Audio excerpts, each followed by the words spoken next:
Hello, and welcome to the Empowerography Podcast. This is a platform created for women's voices to be heard and a place to share their stories, journeys, and successes with the world for the purpose of helping other women who might be on similar journeys. We are empowering women one episode at a time. I'm your host, Brad Walsh, so kick back, grab one of your favorite beverages, and enjoy the stories.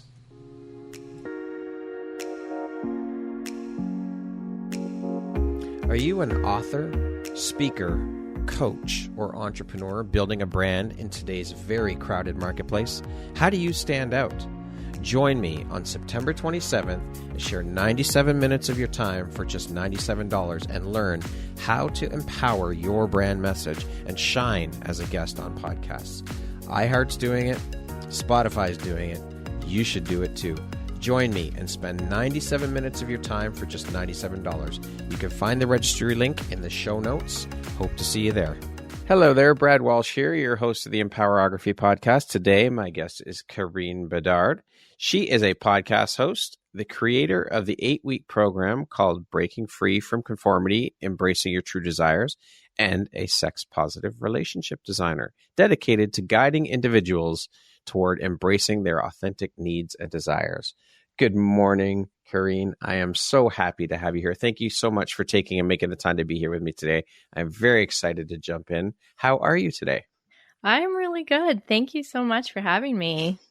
It is my honor and my pleasure. So with that being said, let's jump right in. This one's going to be a good one. I could just feel it. I guess the first couple of questions would be around, well, first of all, what is and what does a sex-positive relationship designer do? And secondly, how long have you been doing this work? Okay, so I'll answer the second question first. So I've been doing this work since COVID. Like, I decided to switch gears because music teaching and voice coaching was dangerous. So all my students, I had to shift gears, which was my love. But I love to teach and I love to coach. And I always had thought about doing coaching, and I always have been so into relationships. I've just had a passion for having good relationships, conscious, authentic relationships. Mm-hmm. And so it was kind of a natural step. So I started training while I had nothing to do in COVID. So yeah, I became a coach. And so I've been doing this for a few years now, and I absolutely love it. So what do I do? What does a sex positive relationship designer do? And the reason I went with that name, so basically I'm an empowerment and relationship, sex positive relationship coach. Okay. But the designer part for me is really important because I think we think nothing of redesigning our homes, like when we want to update or new styles come in, but yet we would never think about redesigning our relationships, our marriages. Very true. Right? So we think that I got married at 22 and now I'm almost 49 and my marriage was supposed to stay the same all this time. And that's crazy. I was a child when I was 22, right? And so I really help people to investigate, what is it that you want for yourself? Who are you? What can we design for you? Whether that fits the norms of society or whether that is outside the box. And so we get rid of shame and stigma around that. And we'll talk about that more, I'm sure. But as a relationship designer, I want to help people design the kind of life and relationships that they deserve and that they want without shame and guilt. I love the way you put that. You're right. We redesign our houses all the time and our relationships just stay the same. So you're right. Why don't we think about redesigning our relationships, whatever that may be, depending on your relationship and all of the things. But that's a very interesting spin and an interesting way to look at it for sure. So thank you for sharing that. Thank you. What inspired your journey into the world of sex positivity, namely? That is a great question. So about 11 years ago, my ex-husband deconverted from Christianity. So I was very fundamentalist, evangelical Christian. And so in my first podcast episode, I say Bible school graduate turned Playboy enthusiast. And so that's a fun story. But the very short version, if I can keep it short, I'm not very good at this, Brad, keeping this short. I believe in you. So the very short version is that my whole world was rocked, basically. And I was like I was a church music major. I was the pianist since I was 13 at church, worship leader, all that, right? So that was my world. That was everything I knew. I was a virgin when I got married. I did all the right things. Yeah. And sex was shameful outside of marriage. And sin was kind of like the guiding force in my life. But my worldview was so built on evangelical Christian values and the Bible and everything. And I believed every word of the Bible. And all of a sudden my world was rocked. And I was like, whoa, I need to investigate this. And so what I did is I was like, okay, I've been told that those sex people are heathens and they have no capacity to love. They have no joy in their lives. They have no self-respect, all that kind of stuff. And so I was like, well, I'm going to go to the worst of the worst to find out if what I've been taught is actually true my whole life. If I'm going to look at this and evaluate whether I've been living a lie, basically, my whole life, I'm just going to go straight to the source. So we had Sirius Radio at the time, which had Playboy. Yep. And so I started listening to Playboy Radio like almost 24/7. And I found my people. I was like, what is happening here? These people are so lovely. They are full of love. They're intelligent. They can have amazing conversations. They have so much self-respect, more than what I'd seen, and consent, respect for each other. They had so much joy and they were so real. And I thought, what am I missing? What else have I been taught that isn't true? Yeah. And so that began my journey of sex positivity, because I was like, I'd been shamed since I was 4 years old for masturbation, right? Like those kinds of things were so wrong. And I was a very sexual person inside. And I'm sure a lot of us are, but it's shamed out of us very quickly, right? So that was my view. Anyways, so I discovered sex positivity through Playboy Radio, and I just went on this journey of losing shame about my sexuality and learning about acceptance and not shaming other people's decisions or orientations or desires. It was just a really beautiful journey, actually. Yeah, it speaks to all the conditioning we receive from parents, religious upbringings, all of these different things that come at us from all different sides and all different angles. They condition all of these things into us and condition, in some cases, the sexuality right out of us. I mean, we're 100%. Human beings. We are sexual beings. This is, it always blows my mind that the religious people are so like the rigidity and all the things around sex. It's like the taboos around it and everything. This is how we all get here. So what is the problem? We all are born out of this act of sex. So why is it so taboo, and why can we not talk about it? I think we need to have more conversations about it. The conversations need to be more open about these things. And there's nothing wrong with talking about it. We need to. This is how we all arrive on the planet. I know.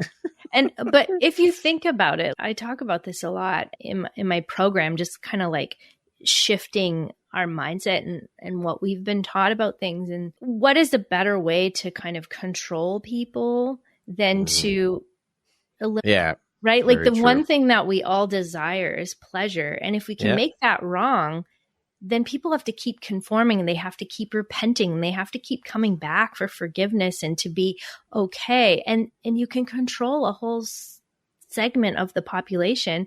And at the time, especially women, right? Like you want women to be property, and children were property. How else do you control without DNA testing who's your property, right? Like women carried the child. Men could have multiple children and not be able to know who they were if the women weren't controlled, if the women didn't remain their property, that child could be anybody's. Yeah.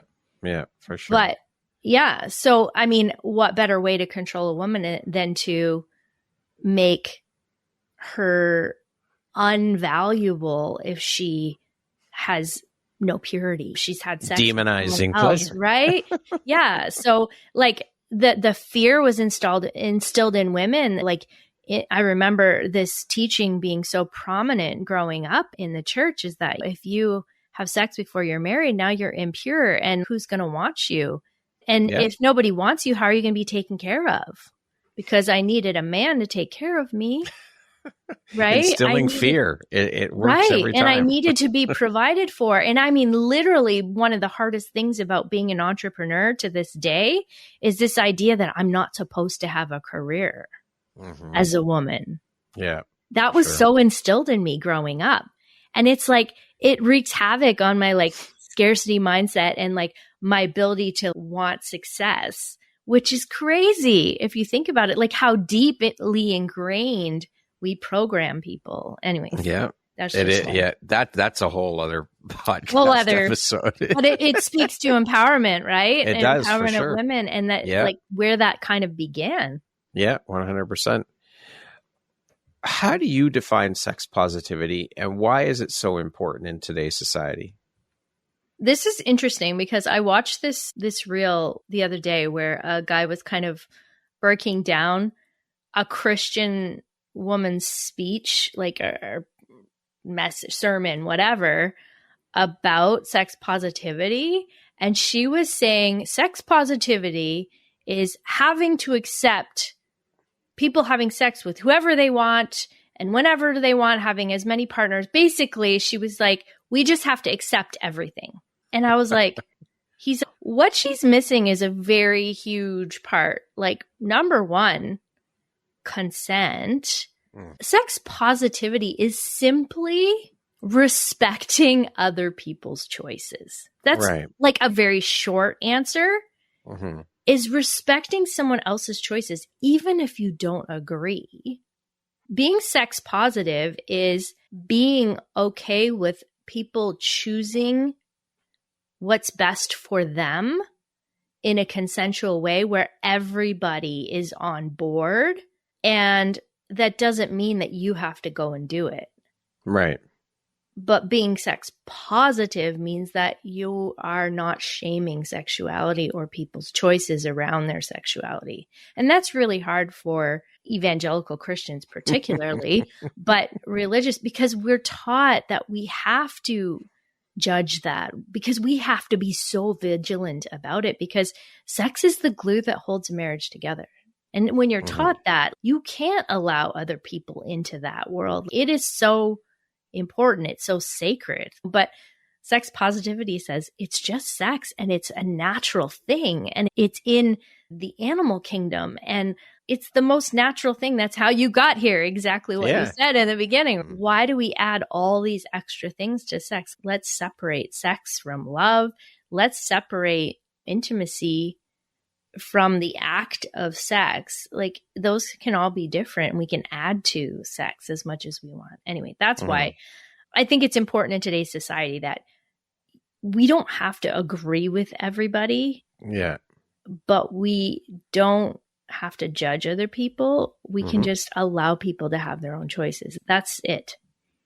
Well, it's true. I mean, if what's right for you is not necessarily right for me, and that's okay. You do you, and I'll do me. If you want to be polyamorous or have an open relationship, that's your choice. Who the fuck am I to judge you? I'm nobody to judge you. That's your decision and your choice. As long as it's not hurting anyone, then exactly. And that's really key right there. As long as it's not hurting anyone. That's why I keep the word ethical non-monogamy at the beginning, right? Some call it consensual non-monogamy. And I like to keep the word ethical because to me, that involves consent. It involves ethics, and it involves legal honesty, like all of the things that's so important. But also, I don't want people to get the wrong idea. I am all for conscious monogamy. Right. I have zero issues with monogamy. I just think people are forced to be monogamous. They aren't given any other choices. And so they're not choosing it consciously. And so they're resenting it. Then they're having affairs because they don't know how to deal with it. So I just want honesty and ethics. And I want people to experience relationships in the most empowered way that they possibly can. Yeah, and whatever works for them. Exactly. So love it. How has your own journey of self-discovery influenced your approach to supporting others in their sexual and relational experiences?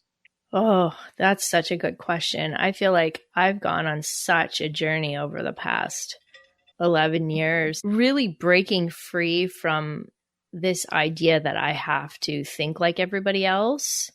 And then I had to rebuild my worldview from the ground up. And because of that, that really influences my ability to help others that are struggling with the programming that they've had. I can really understand from a deep level what it feels like to start to shift that. It's not easy. It's so ingrained, right? And you feel sick inside a lot of times. Like you want to enjoy something different and then you're hit with guilt and shame and all kinds of things. And so what I've learned is that shame is at the root of everything that we struggle with to some extent. And so my journey of empowerment and learning to discover who I am, for one, find myself again, because I really didn't know who I was anymore. I was a good, submissive Christian wife. That's what I chose. And so I set aside everything else. And so I've learned to set boundaries and do that in a beautiful way that's authentic to myself, that's not mean. Because I find a lot of people who were people pleasers or taught to be people pleasers really struggle with the idea of setting boundaries because it feels mean. And so I really have found a way to help transform my clients into continue to be loving and empathic and all the things that they like about themselves, but also not self-abandon and learn to honor themselves. And that, I think, is because of the transformation that I went through. I can have such compassion on this inability to look out for myself because I was taught that was wrong or selfish or yes, that again, the conditioning, right? And this whole thing about putting ourselves first and self-love and self-care, and we're taught and conditioned that this is very selfish and you shouldn't be doing that. But actually it's the exact opposite. We should be doing that because then that allows us to give fully of ourselves when we do decide to give to others. It's so ass backwards and fucked up. It blows my mind. Well, and the thing is, people would laugh at you if you never plugged in your phone and wondered why it wasn't working. Yeah, exactly. There you go. That's a perfect analogy. You're right. It's simple. Just be like, you're an idiot. You didn't plug it in. You didn't charge it up. But yet when it comes to us, no, you got to drain that battery because you're not being kind. You're selfish if you go plug it in. Yeah. Exactly. And that even holds true with our children too. You hear so many people say, oh, you got to put your kids first. You got to put your kids first. No, you got to put yourself first, which then enables you to give to your kids fully how you need to. I have a good analogy that my wonderful sort of a mental breakdown, let's say, but a burnout. I was burnt out. And so my burnout coach, Elle Bright, she's fabulous. You can look her up, but she has this great analogy. And she says, like a cup and saucer, British cup and saucer. Yep. She said, you should only give from the saucer. Like your cup should be overflowing into the saucer. Yeah. And you only ever give from the saucer. Instead which of the cup. Means you're never dipping into the cup and emptying the cup. If you have nothing in the saucer, you have nothing to give. Yeah. Which I think is such a beautiful analogy for someone like me, because I'm like, how much of my cup can I give? Right? Like, how much can I pour out and still be okay? No, never. You should be so full of love and joy and energy because you're doing the things that light you up and fill you up, that you always have overflow to give to others. And when you don't, you can literally be like, I don't have anything right now. Yeah. I've got nothing in the tank. I'm sorry. My saucer is empty and my cup is only half full. I cannot give. I'm sorry. We have to get the cup refilled and get the saucer refilled. So I love that. That's a great analogy. I think it's beautiful. So what are some misconceptions or stigmas surrounding sexuality and relationships that you encounter and aim to challenge in your work? Oh, there's so many. But some of the ones that I like to talk about are things like a relationship will fulfill you, or you're not whole unless you complete me. Yeah, you complete Jerry Maguire. If you listen to any lyrics to love songs, you will find all the things I see wrong with relationships because there's no empowerment. Like, how can I live without you? I don't think I'm allowed to sing that without you having the rights. But you know what I mean? Like, how can I live without you? I'm nothing without you. All this idea that you have to find your soulmate in order to be complete. Hey, I am all for soulmates. I have many soulmates. And I think we all do. I love my soulmates. I can click with that person. It's amazing. However, I'm still whole without that soulmate. And that's the thing, is we just disempower people from the beginning. And so then we settle for relationships that aren't good for us because we're told that you have to go find your prince as a princess. And add to that, you have to give up your identity in order to find someone who will complete you, or you're nothing without them. Example, Ariel from The Little Mermaid. She gives up her ability to be with her family underwater, breathe underwater, swim underwater. She gives up her tail for legs so she can be with a prince who she doesn't know. She literally changes her identity completely. She's not even the same person because that's what she's told she needs in order to be complete. And I really want to get rid of this stigma of we are allowed to come into a relationship as whole individuals, and we are allowed to express what our desires and our needs are without shame and guilt. And we can make agreements and decisions and design our relationships however we need them to look, even if all of society disagrees. Well, let's start with the relationship with self. That is hands down, I don't give a fuck what anybody says, it is the most important relationship and the longest standing relationship you will ever have in your life. So you better damn well love yourself and like yourself and feel complete in yourself in order to, if you so desire, step into another relationship with another human being, right? It's so important. And that's the part that we miss. Yeah. And I think I heard this one time and I was just like, yes, this one girl was saying how we're all polyamorous if we're in a relationship with someone because our primary relationship should be ourselves. And I was like, the concepts that I teach about how to be successful with ethical non-monogamy, how to be successful in an open relationship are so potent for any relationship because you learn how to manage more than one relationship, meaning that the relationship with yourself is a whole relationship in itself.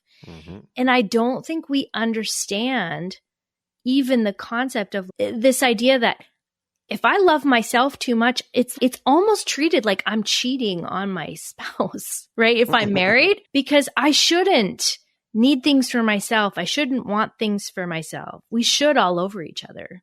We do. We tell each other what we're supposed to do. And then we give up our right to meet our own needs and give that job to someone else. And then we resent them when they can't read our mind. We resent them when we're not experiencing happily ever after like we've been promised because we've outsourced that job of fulfilling to someone us. Else. Yeah. And this is common. This is what we're told to do. We're almost promised that this is going to make us happy in the very concept of you get married forever and you will live happily ever after. And we do not talk about what we're sacrificing or what we're giving up.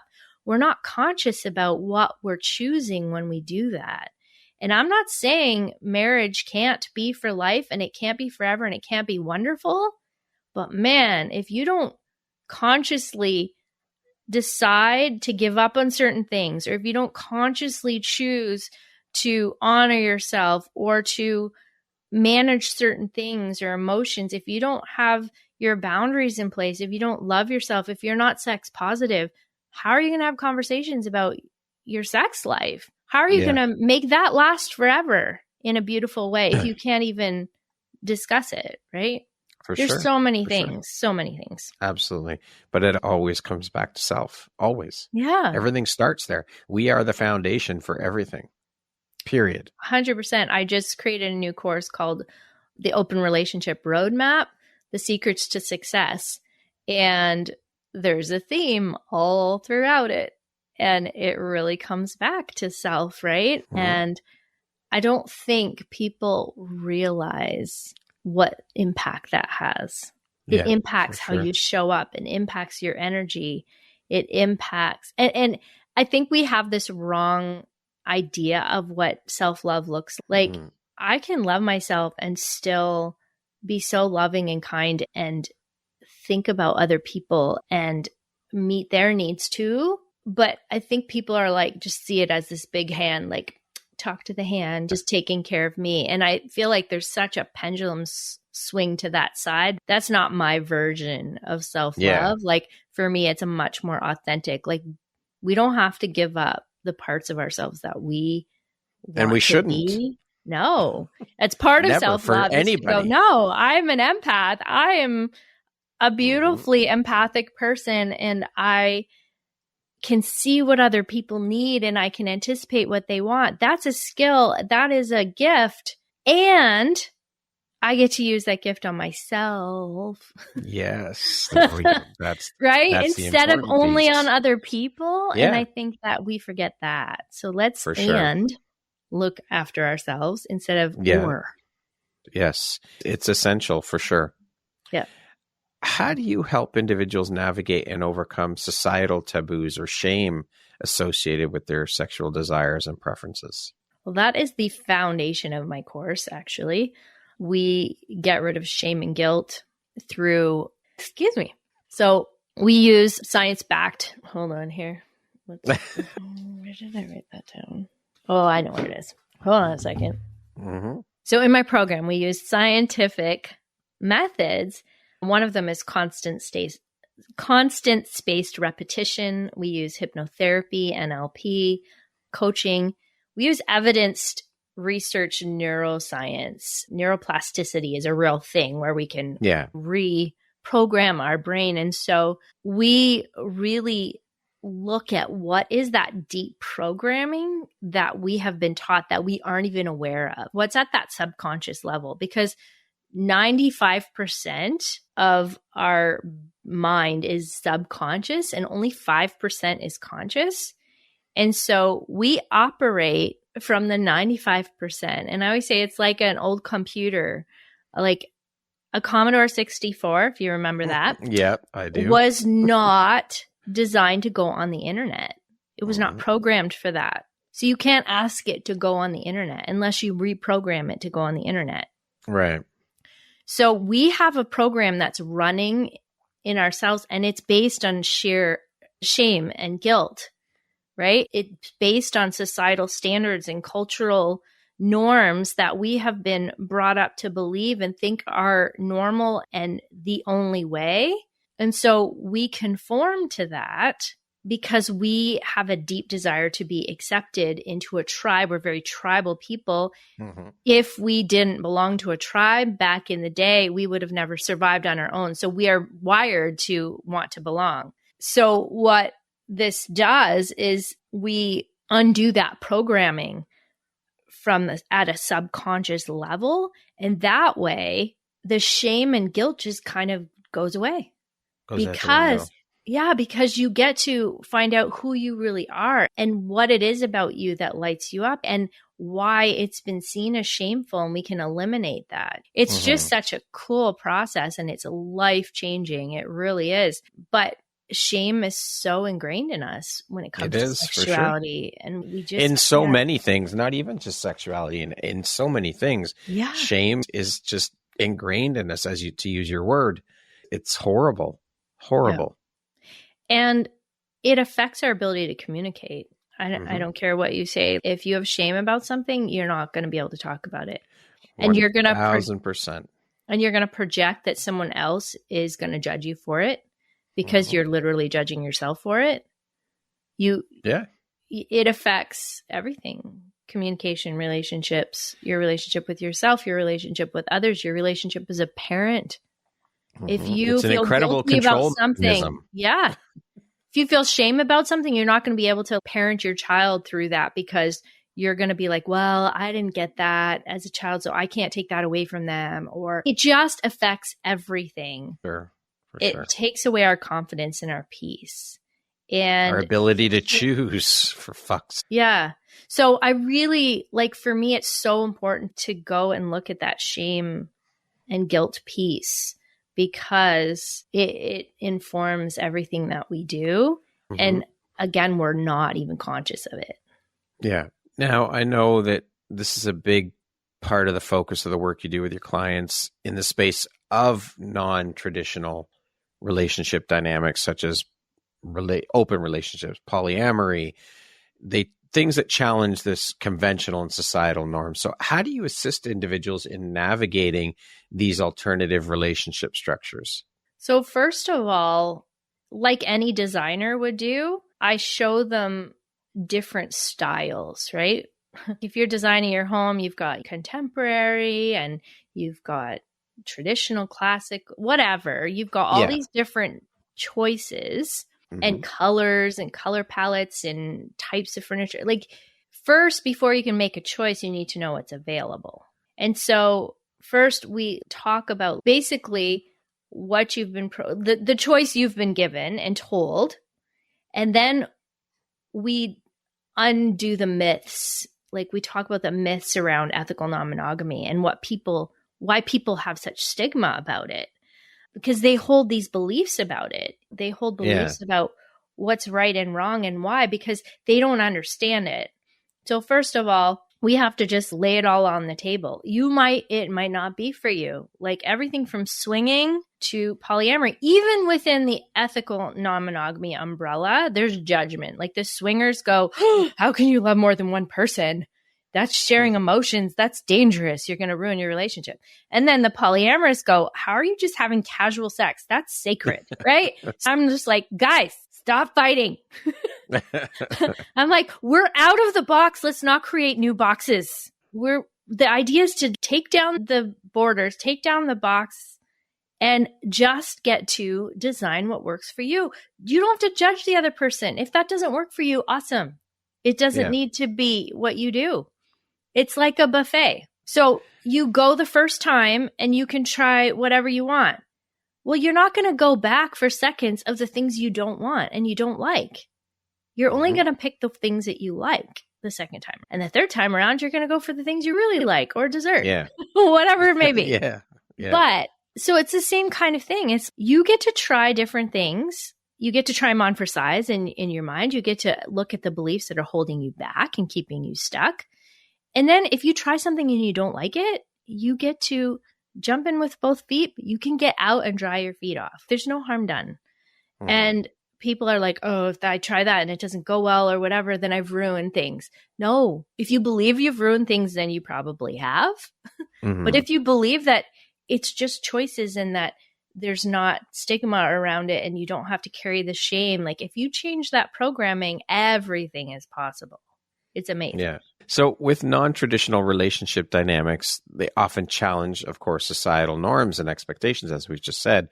How do you support individuals in embracing their authentic relationship preferences while navigating external judgment or stigma? So that's really comes back to self again, right? If you still have a judgment about your choices, yourself, you're going to be really worried about what other people think.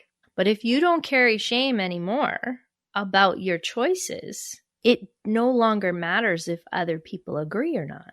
And so we really develop this strong sense of self and honoring who you are and not needing validation from others for our choices, that our own validation is enough if we're being loving and kind and honoring agreements and being ethical.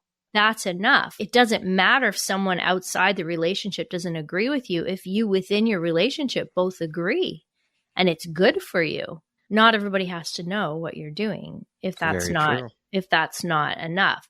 And the people that are in this world are also living the same secret. A lot of people have to keep it secret because there is still stigma. And this one of the things that I want to change on a grand scale is this stigma about relationship choices and alternate relationship styles, so that people don't lose their children in custody battles, or people don't lose their jobs based on their sexual choices. That's ridiculous. You're not getting fired because you had an affair. No. And how many fucking people in corporate have affairs? It happens all the time. But if you were like a swinger, you go to a swingers club, oh my gosh, you can't be a teacher anymore. You can't. You're going to be fired because you are not appropriate morally. You're morally not able to teach children. Like, it is ridiculous. It's also a very hard place to get to where you don't give a fuck what people think. That is not easy to get to that spot. And I challenge people. It's not about not giving a fuck about what they think. It's giving more a fuck about what you think. And I think if we do it the other way around, then we become jaded and we're just like, we're still not authentic. We just don't care what other people think. And now we can be a shithead and do whatever the hell we want. But I don't like that. I don't want to be that kind of person. So I have to honor what I desire more than anything. It's funny, in my cohort yesterday for my program, one of the guys was like, hey, I had a breakthrough this week. Like, this person who's just been kind of like judging them and trying to control them said, you've been wearing that sweater for a few days. That same sweater, like, why are you still wearing that sweater kind of thing? And he was like, I like this sweater and that's why I wear it. And it was end of story. And before, he would have maybe been like, oh shoot, shouldn't I be wearing this? Have I worn it too many days? Should I change? Should I change or whatever? And he was like, I finally didn't even give a fuck.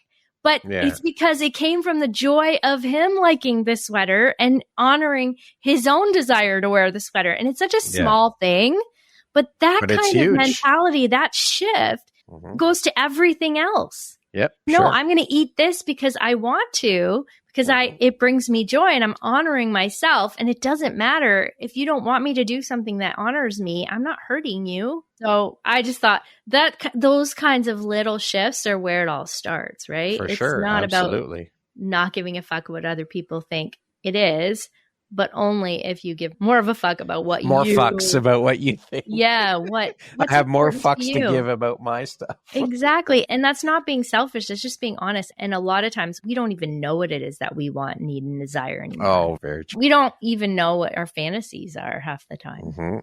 True. Building a supportive community is essential for individuals navigating non-traditional relationships, as you've mentioned a couple times, community relationship dynamics. So how do you advocate for and create spaces that promote understanding, acceptance, and validation for individuals in diverse relationship structures? So there is a whole community of people. And I always say, once you find your people, you're like, oh, you can be home. Authentic. I remember the first time I went to like a swinger place, like it was like a resort kind of thing. And I went there and there was just so many people and I was new and I'd never been naked in front of people before. Like, it was just like, and I was like, the mothership has landed. These are my people. Like, I, for the first time, felt like I was with people who had the same kinds of desires as me, who wanted to be open, who didn't need to filter every word that came out of their mouth for fear of being inappropriate. We could just be ourselves and joke around. And so when people kind of are considering coming into this world, you have to be prepared that your circle's going to shift the more sexually authentic you become. And so I have a framework for sexual authenticity that's kind of the first place to start. And the first part is self-love. And really, like we've been talking about, like, it all starts there. Because if you don't have self-love, you don't even know what it is that you desire or what you want from people or what kind of people are your people. Yeah. And then the second piece is sex positivity. And that's so you don't have judgment about your own desires and no shame about what you want. And then once you discover sex positivity, then it's like finding a sex positive community. There's so many places you can find sex positive communities. You can find them online. You can find them in real life, sex clubs, or just different groups. Honestly, there's so many things. And that's part of what I do is I can help people find their right community and things like that. But you have to know who you are first to know kind of which direction. What is it that you enjoy on the menu? What design do you want? And I'll steer you in that direction because and those will be your people. There's no sense in you being a swinger and going and finding a polyamorous community and being like, I'm being judged all the time for wanting a threesome. And so there's definitely different spectrums. There's different places, but community is the third piece of my sexual authenticity model, because without community, you're still shying away. You can't show up fully. And we need community. Like, we are tribal beings. We want to belong somewhere. And so we need to find our community. So I do help people find that. And community is the foundation for everything, whether we're talking about different non-traditional relationships, whatever it is, we need community no matter what. It's the key and the foundation for everything in life.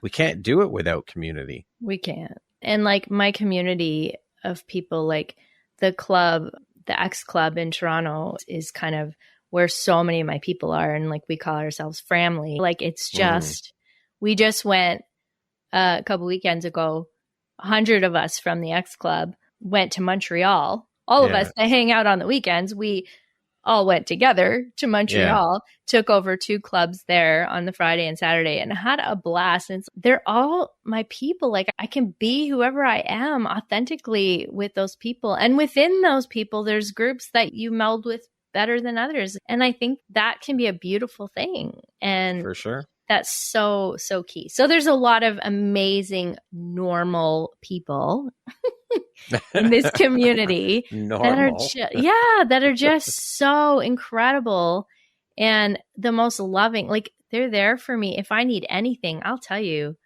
they're there. They've got your back. And so anyway. Beautiful. Can you discuss the role of personal growth and self-awareness, fostering healthy and fulfilling connections within non-traditional relationship structures? In my course, awareness is everything, right? If you are not aware of what your core beliefs are, like what your conditioning is, you can't work through things without judgment. Like, you're going to be stuck. And so self-awareness and a desire to grow and to be open to things means you're not going to be bringing drama into this world. There's a lot of people that go into ethical non-monogamy to really fill a void. They're unhappy in their relationships and they think that's going to fix it. I'm really trying to prevent people who are just lost coming into this world. I want healthy, self-aware people to be choosing this consciously in such a beautiful way that it's just a natural outflow of authenticity for them, and they meet other authentic people. But you hear about a lot of drama in this world. There's a lot of people that make assumptions about people's behaviors, or they're stuck taking everything personally and they feel rejected. If they make an advance on someone and they're rejected, they think it's about them.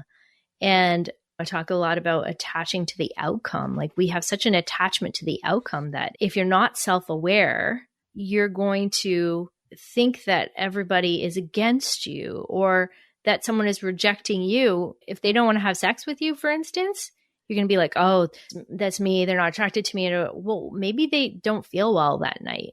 Yeah. Maybe they have agreements with their partner that won't allow that to happen.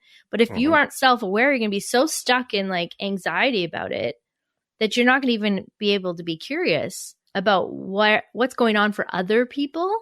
When you're self-aware about yourself, you can be self-aware for others, and or you can be aware of what others are going through as well. And you get out of your little bubble of fear.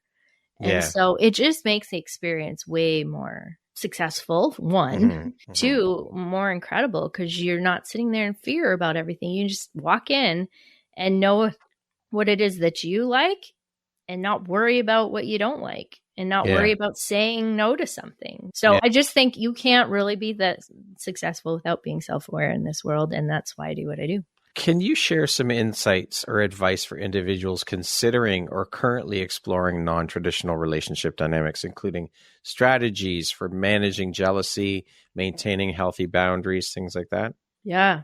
I think, again, it all comes down to you and what your desires are and knowing what that is to begin with.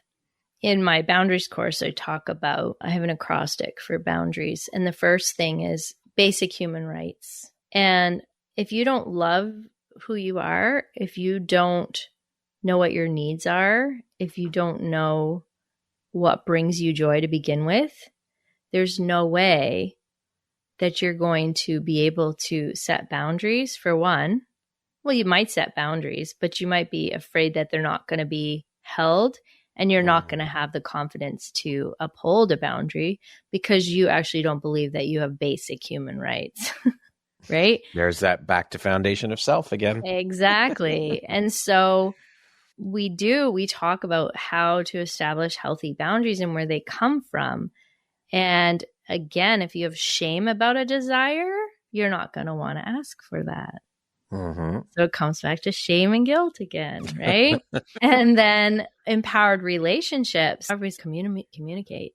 Relationships are all about communication. And I'm like, I disagree. Okay, what do you think? Try to communicate if you do not feel safe or connected with your partner or with anyone for that matter. What's the first thing a police officer does in an interrogation room?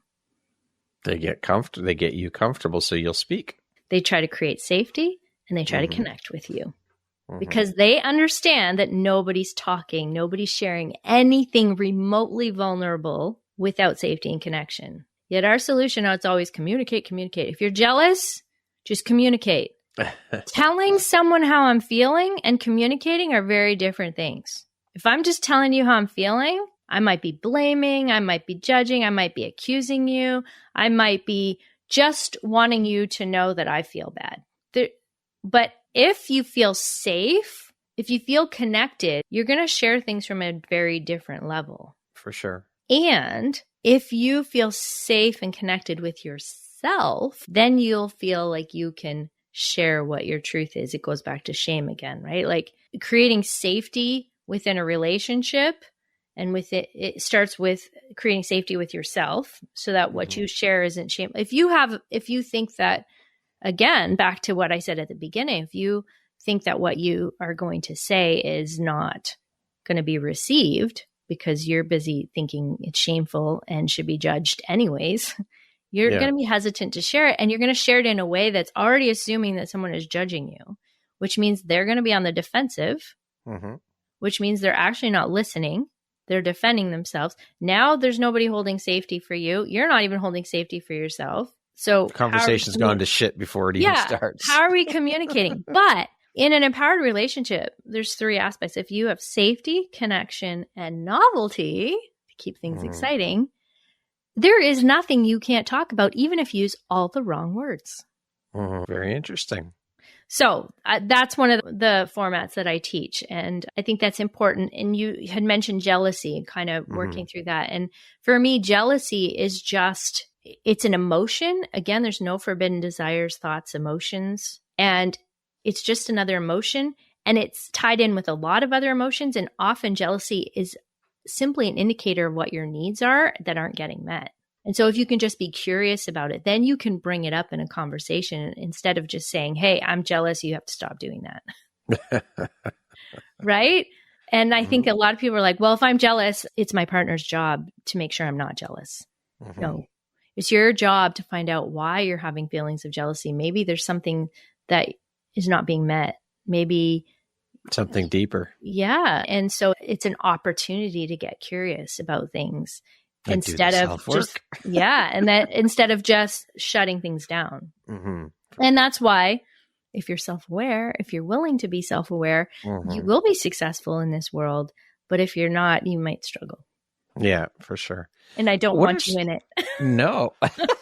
What are some of the misconceptions or myths around non-traditional relationships, like polyamorous or open relationships, that you'd like to debunk? Oh, like one of the big ones is that ethical non-monogamy is there to like basically ruin the institution of marriage, right? Or that you can't have emotional intimacy with more than one person and things like that. But the fact is, the ethical non-monogamy is not challenging marriage. It's just saying we are able to have more relationships than just one. And I often say, when was the last time you were shamed for having more than one child? Right? This is not a concept we struggle with. Like having many children, nobody's, oh my gosh, you can't have another child. You're not going to be able to love them like you loved your first child. What are you doing? You're going to ruin your relationship with your child. Right? And so this huge myth that love is a scarcity, like that there's scarcity, that there's a limited amount of love, doesn't make sense. And yet we apply it to romantic relationships, that there's a finite amount of love. But when it comes to children and friendships, there's an infinite amount of love. Obviously, there's not a threat to that. So for me, one of the big myths is if you have feelings for someone else, if you have desires for someone else, that doesn't automatically eliminate the desire for the person that you're with and that you love.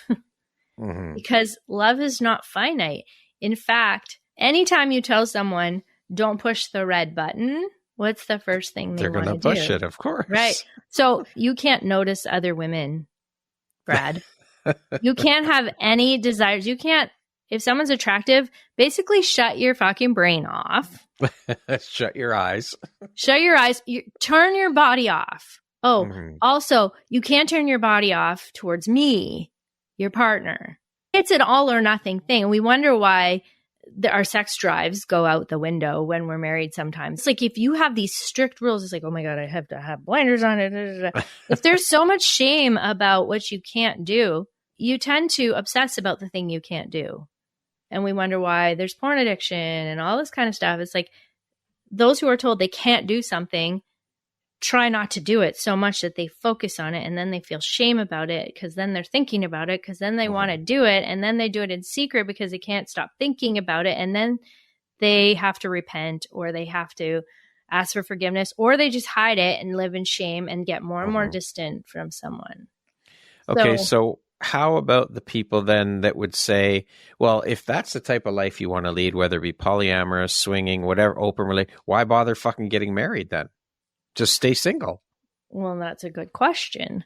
But like marriage in itself doesn't keep you safe. But that's another myth, right? That the institute of marriage is going to keep you safe and not being alone and not feeling alone. But how many people are feeling so alone in a marriage? I felt alone for almost 23 years in a marriage, right?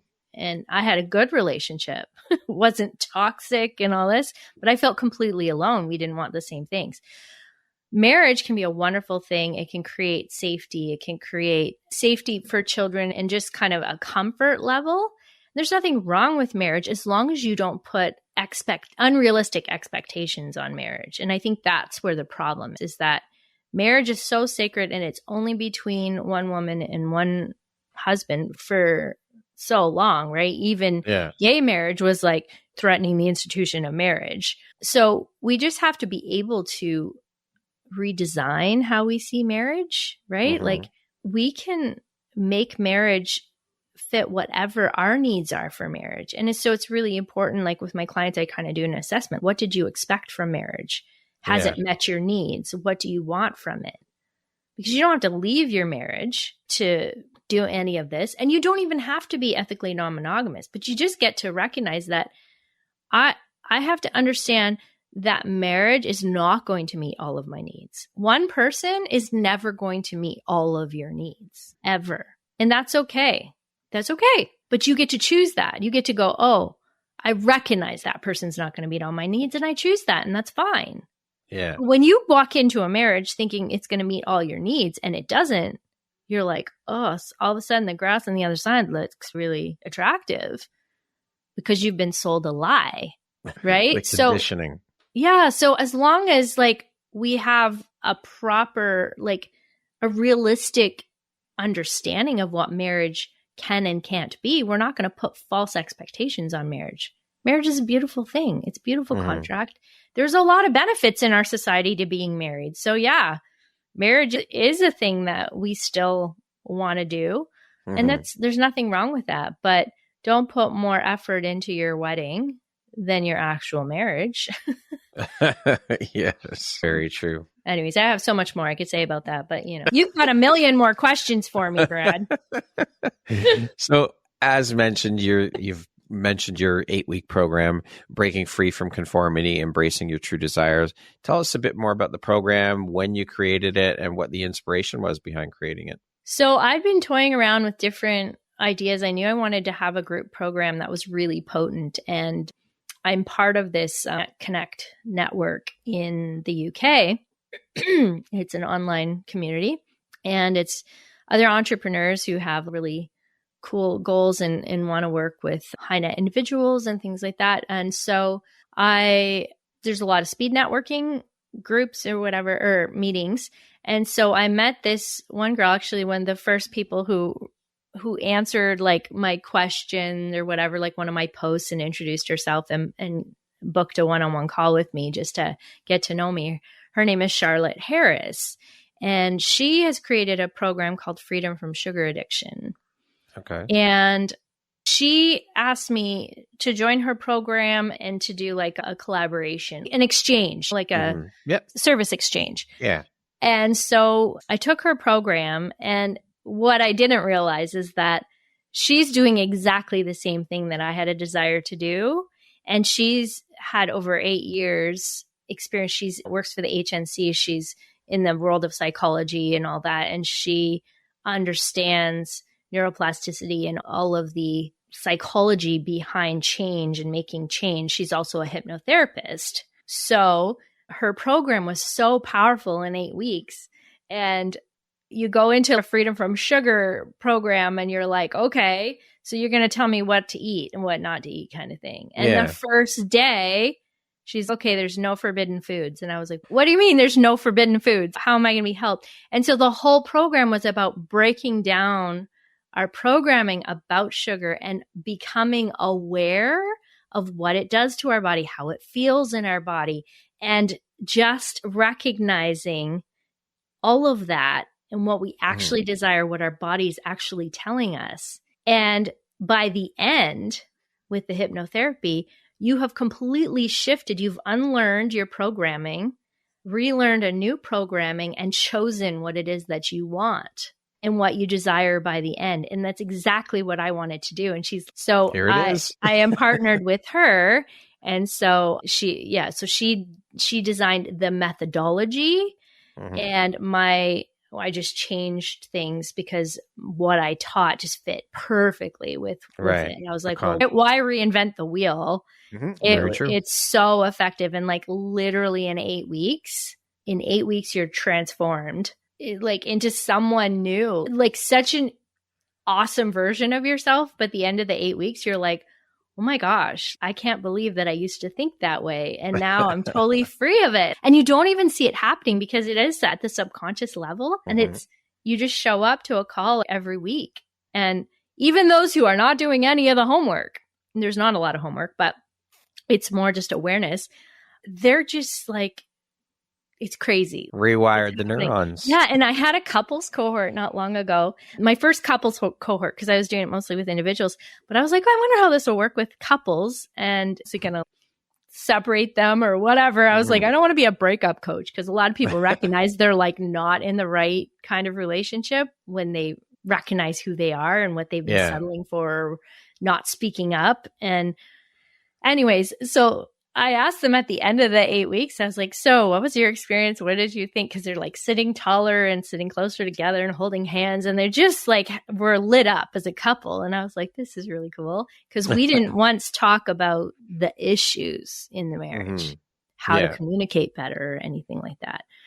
And she's, I don't know what you did, but it's like nothing short of voodoo magic. A pretty nice compliment. And it was like, that's so incredible. But that's what it is. It's like hard to explain because it's like voodoo magic and it affects every part of your life. And when you're talking about this self-love, self-growth, self-awareness, and getting rid of shame and guilt, that's what this program does. In 8 weeks, you're free of that. And you have the foundation to build and design anything you want after that. Yeah, like, it spills out to every area of your life.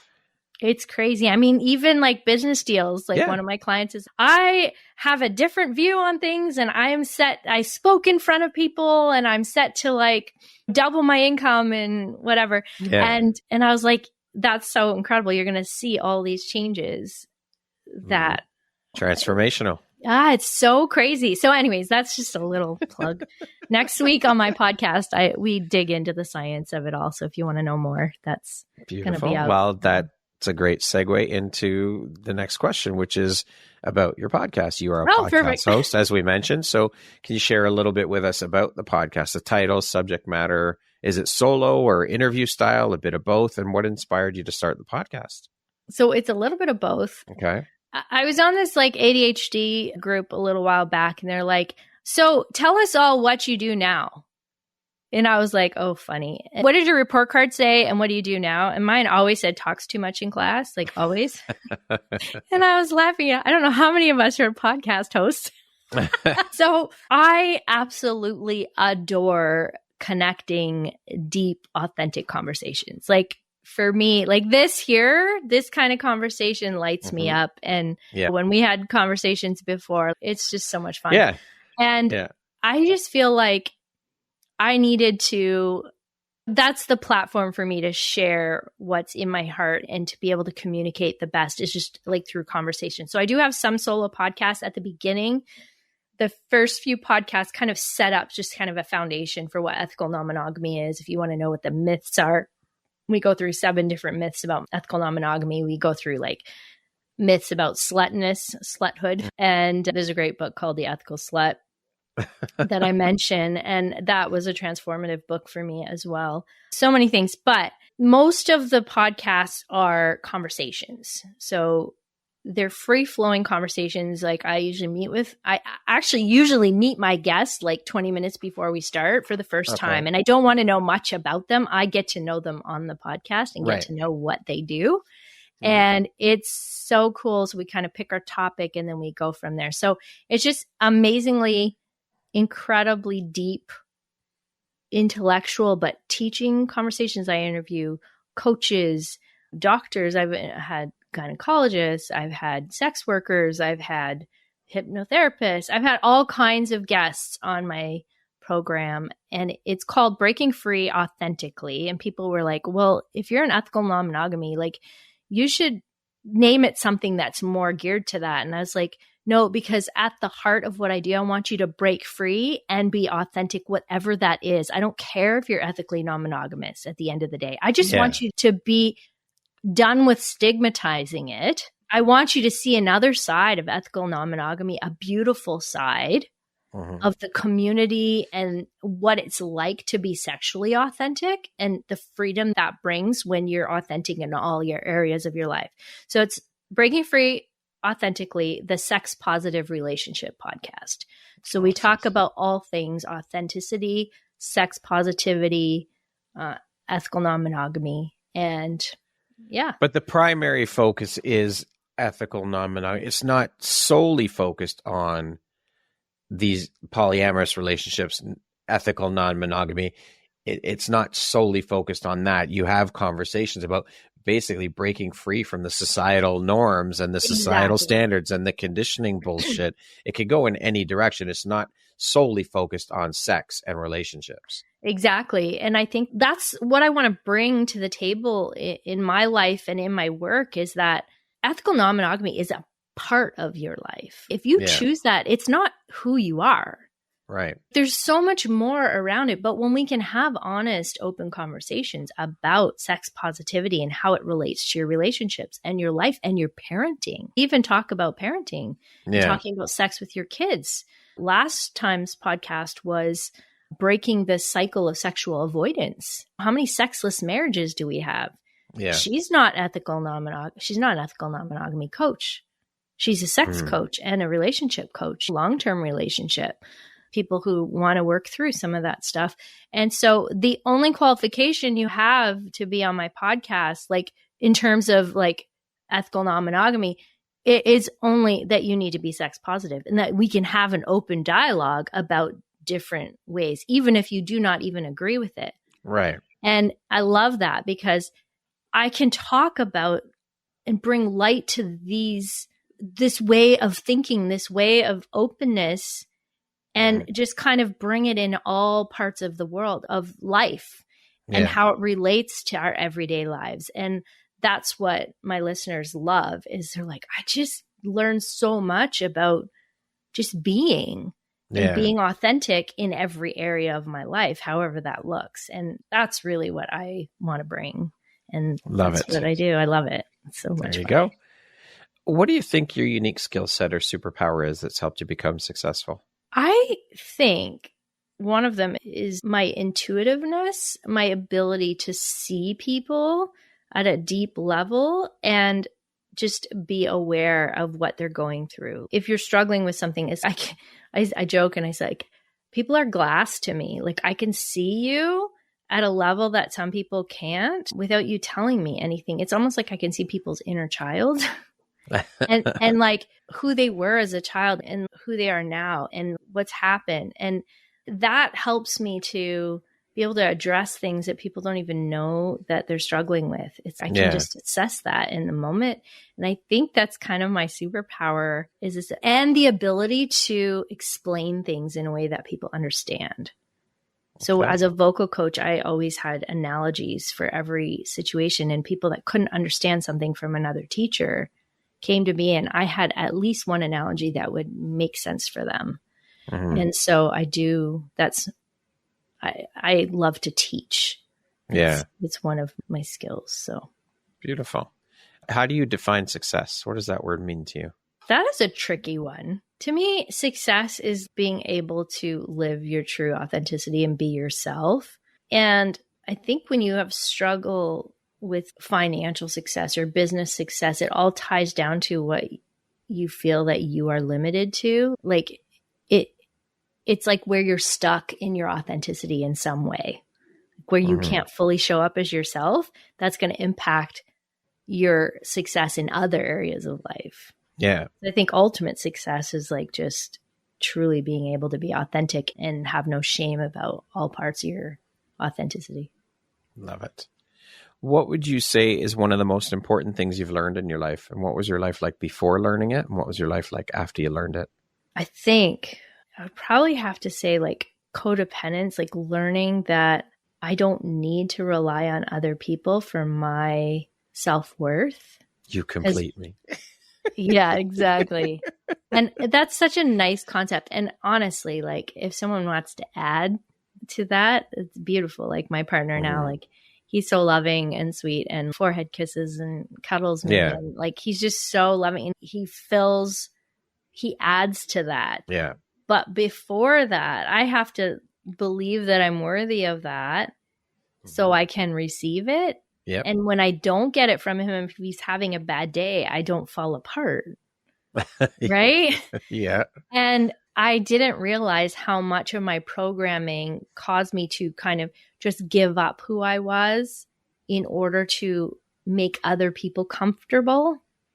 And so when I learned that and I learned what true boundaries were, I was able to shift out of spending my life making other people comfortable. And when you're always making other people comfortable, you're not making yourself comfortable. Like you're sacrificing your own comfort. Yeah, for sure. And so that has been one of the biggest learnings. Yeah. And it's what I keep taking and it's what I want other people to learn in all the areas that I teach, because it's all tied into shame and guilt and self-love and the sex positivity and all, like it's all everything. But I think that's the thing is you have the confidence to not need, like I need people in my life. I absolutely need people in my life. I need deep connections, but I don't need people in order to feel worthy. And that's a big difference. For sure.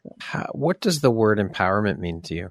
I think just that, being able to stand on my own 2 feet, not fall apart when I don't have the validation from other people or when people don't agree with me. I can stand there and be like, that's okay because I agree with me and that's enough. And I don't have to be like everybody else. So breaking free from conformity. There's a plug. Yeah. Basically, if we don't feel like we have to conform, we're now empowered to be our true selves. For sure. Okay, we're going to jump into a little rapid fire section here. So the next grouping of questions just be 1, 2, 3, 4 word answer type thing. Okay. How would you describe yourself in 1 word? Oh, loving. Say energetic. If you could teach yourself, let's start that again. Rewind. If you could teach the world 1 thing, what would it be? The power of authenticity, I guess, and all the parts to that. What is 1 thing you love about yourself that is not related to your physical appearance? Probably my compassion, being able to see the other side of the coin. Yeah. And evaluate both sides. What is 1 thing you want but cannot buy with money? Oh, maybe confidence in my ability to manage money. There's a twist. I can't buy it with money, but yeah. Yeah. If you could be remembered for 1 thing, what would it be? Just helping people be free. What is one of your favorite quotes? Ooh, I'm ready for this one. Okay, so Glennon Doyle said this to her daughter. As she said, your job for your entire life is to disappoint as many people as you have to make sure that you do not disappoint yourself. Never heard that quote before. I love that. And I was like, oh, wow, that hit me hard. And then her daughter said, even you, Mom? And Glennon said, especially me. Wow. Love it. And I thought that right there is so powerful, and it changed my life on so many levels. That is huge. Thank you for sharing. That concludes our rapid fire session. That's our regular program. What's something surprising that you've learned about yourself in the last year?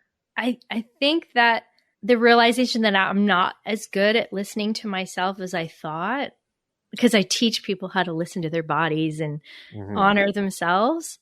And part of my burnout was not listening to myself and kind of shoving it under the rug and being like, oh, that's okay. I'm ethically non-monogamous. I need to accept this and this. And I wasn't honoring my true feelings. And that was really hard for me to recognize that I wasn't listening to my own teaching.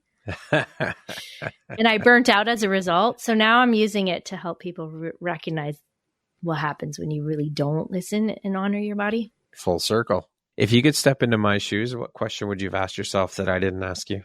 Oh, shoot. Do I ever regret my choice to become ethically non-monogamous? Okay. Even though my marriage didn't last forever? Well, answer your question. Oh, no, I don't actually, because I found strength in recognizing that my worth isn't defined by being married forever. That's not a failure. That you can change things, and that my kids are completely amazing adult children now that don't judge others and are sex positive and are wonderful human beings. And that's not because their parents stayed together. It's because their parents learned to honor themselves and recognize what was best for them so that we could be better for other people. And the community that I have found as a result of becoming ethically non-monogamous, and I would not trade that for the world. They're the family that I never could have had. What is your why? My why is so that people don't feel stuck inside and doubt themselves all the time, because it's a horrible place to be, and question why you do what you do.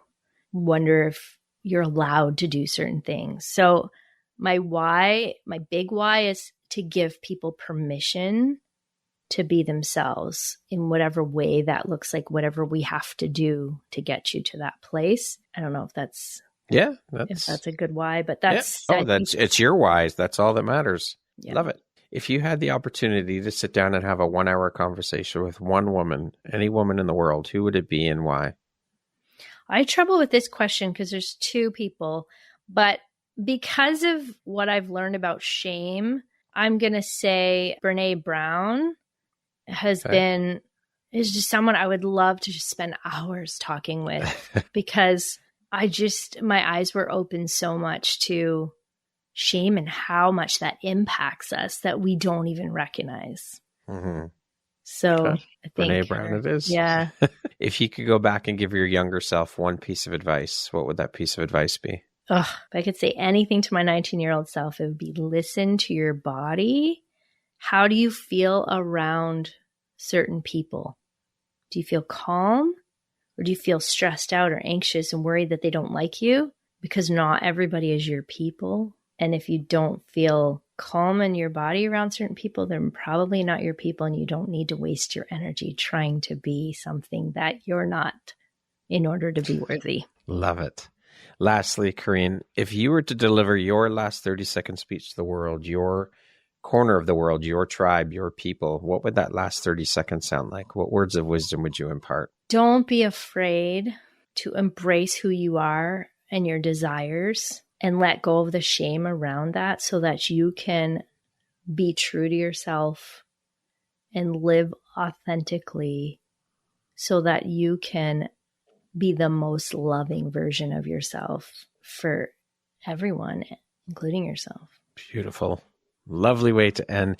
Karine, thank you so much for taking and making the time to be here with me today. I have absolutely loved every minute of our conversation. Thank you for sharing your story, your journey, and the beautiful light you put out into the world through the work you're doing. It's absolutely amazing and much needed in the world. So thank you for being a guest, and I'm grateful to call you a friend and to have you as a member of the Empowerography community.